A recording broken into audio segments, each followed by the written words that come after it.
یا رب چونی چھم احسان ہر سو فل نور نوران ڈل خدایان دت فرقان نور رمضان نور رمضان نور رمضان نور رمضان نور رمضان ذات کچھ نون اعلان دین اسلام چ بڑ شان راہ حق سونی قرآن نور رمضان نور رمضان نور رمضان نور رمضان نور رمضان نور رمضان.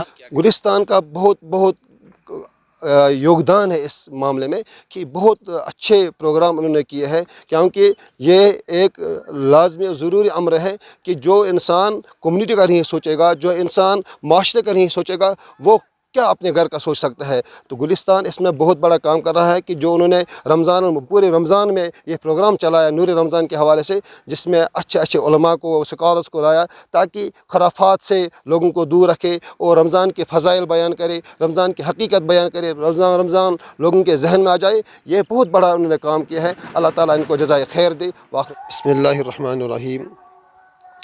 ماہ مبارک جو عظیم مہینہ مسلمانوں کو عطا کیا گیا ہے، یہ اللہ تعالیٰ کی رحمت ہے، برکت ہے کہ ایسا مہینہ جو مسلمانوں کو عطا کیا گیا ہے، اس میں اللہ تعالیٰ عبادت کرنے کو بہت زیادہ ثواب عطا فرماتے ہیں.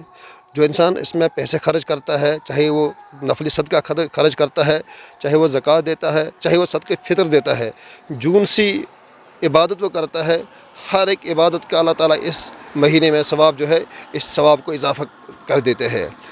رہی آخری عشرے کی بات، یہ جو آخری عشرہ اس وقت چل رہا ہے، اس میں اللہ تعالیٰ مسلمانوں کو جو اس میں عبادت کرتے ہیں، اللہ تعالیٰ مسلمانوں کو جہنم سے آزادی کا پروانہ عطا فرماتے ہیں. اللہ تعالیٰ ہمارے لیے بھی جہنم سے آزادی کا پروانہ عطا فرمائی، ہمیں بھی جہنم سے آزادی عطا فرمائی. تو اس مہینے میں جو اس ہفتے میں اس عشرے میں یہ جو آخری عشرہ چل رہا ہے، اس میں ہمیں زیادہ سے زیادہ عبادت کرنے کی ضرورت ہے. اس میں ایک عظیم رات بھی ہے جس کو شب قدر کے نام سے جانا جاتا ہے. یہ عظیم رات ہے، برکت والی رات ہے، رحمت والی رات ہے. اس رات کو ہمیں ضائع نہیں کرنا چاہیے. ہمیں تو چاہیے تھا کہ جتنی بھی طاق راتیں ہیں، چاہے 21 ہو، چاہے 23 ہو، چاہے 25 ہو، چاہے 27 ہو، چاہے 29 ہو، ہر ایک رات میں ہمیں اللہ کی عبادت کرنی چاہیے. کیونکہ نبی اکرم صلی اللہ علیہ وسلم کا فرمان ہے، تحروا لیلۃ القدر فی العشر الاواخر من رمضان. لیلۃ القدر جو ہے اس کو رمضان کے آخری طاق راتوں میں تلاش کرو. ہمیں بھی چاہے کہ ان راتوں میں ہمیں جاگنا چاہیے، عبادت کرنی چاہیے، تلاوت کرنی چاہیے، اللہ تعالیٰ سے استغفار کرنا چاہیے. اللہ تعالیٰ پسند فرماتے ہیں معافی کرنا اس مہینے میں، کیونکہ ایک حدیث ہے، نبی نے فرمایا، عائشہ صدیقہ نے فرمایا نبی اکرم صلی اللہ علیہ وسلم سے، اگر ہمیں پتہ چلے کہ کون سی رات شب قدر ہے، ہم اس میں کون سی دعا کریں گے، تو نبی نے فرمایا صلی اللہ علیہ وسلم اللہم انک عفو تحب العفو فاعف عنا فاعف عنی. تو ہمیں بھی یہی دعا کرنی چاہیے، اللہم انک عفو تحب العفو. اے ربا، اے بار الہ، آپ معافی کو پسند کرتے ہیں، ہمیں بھی معاف فرما دیجئے، ہمیں بھی ہمارے گناہوں کو معاف فرما دیجئے. تو یہ عظیم مہینہ ہے، عظیم عشرہ ہے. اس عشرے میں اللہ تعالیٰ گناہگاروں کی گناہوں کو معاف فرما دیتے ہیں. جب مگر ہمارے اندر تڑپ ہو معافی کی، ہمیں اللہ تعالیٰ سے بار بار دعا کرنی چاہیے. سحری کے وقت استغفار کرنا چاہیے، راستے میں بیٹھتے اٹھتے تلاوت کے ساتھ ساتھ ہمیں استغفار کرنا چاہیے، کیونکہ اس عشرے میں اللہ تعالیٰ گناہگاروں کے گناہوں کو معافی کر دیتے ہیں. لیکن جب ہمارے اندر تڑپ ہو، شب قدر عظیم رات ہے. ہم یہاں معمول کے مطابق 27ویں رات کو یہاں ہم شب قدر مناتے ہیں، لیکن اس رات میں بھی کچھ لوگ اس رات کو بھی ضائع کرتے ہیں، باہر گھومتے ہیں، گپ شپ کرتے ہیں، خلوے میں اپنے ٹائم کو ضائع کرتے ہیں، موبائل پہ اپنے ٹائم کو ضائع کرتے ہیں. وہ محروم القسمت وہ انسان ہے جو اس عظیم رات کو بھی ضائع کرے، اس میں عبادت نہ کرے. صحیح بات یہ ہے کہ صدقہ فطر جو ہے یہ واجب ہوتا ہے عید کے طلوع فجر سے. اس کا وقت جو ہے عید کے دن طلوع فجر جو ہوتا ہے اس وقت یہ واجب ہوتا ہے.